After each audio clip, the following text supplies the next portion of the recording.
And welcome once again to our game day preview brought to you by Michigan First Credit Union. The Griffins will be striving for a better performance and hopefully a more positive outcome than their 6-3 loss here on Wednesday as they wrap up an 8-game regular season series right back here in Austin, the capital of Texas, against the Stars. Hi, everybody. Bob Kaiser inside the HEB Center. Well, it was a pretty good game for 2 periods anyway. The Stars led 2-1, but the Griffins, who have been so good in the 3rd period, outscoring their opponent by a margin of 70-52, had a rare meltdown in that final period, allowing 4 goals, 3 of them in less than 2 minutes. So it begs the question, what the heck happened? Yeah, I mean, generally we're pretty good at those. After the 2nd period, when we're going to a close period, close game, we're pretty good at keeping it together and playing our system and at least getting a point out of overtime. But those games do happen. Obviously, it's not what we wanted, and a few minutes gets away from you, and all of a sudden you're down 3-4 goals. So not ideal. You just got to move on from it. Well, one of only 2 Texas-born products to ever play for the Stars had his first pro hat trick here on Wednesday. Colton Hargrove, or maybe we should change his name to Hargrave since he buried the Griffins. All 3 of his goals coming in the 3rd period. He's a former Western Michigan Bronco.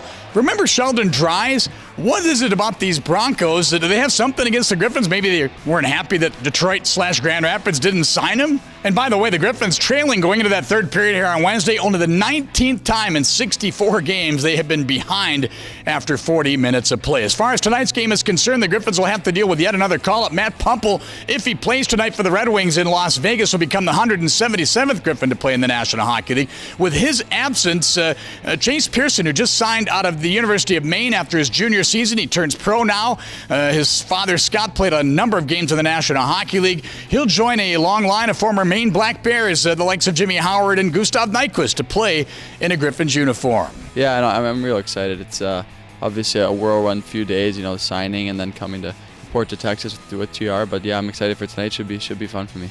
Well, Pearson, by the way, a 5th-round draft pick of the Red Wings and also a captain of the University of Maine, so a real character kid. He'll be a great addition to the Wing system. Grand Rapids will enter tonight's play 4 points in back of Chicago in the Central Division standings. Wolves on top. They won here in Austin last night.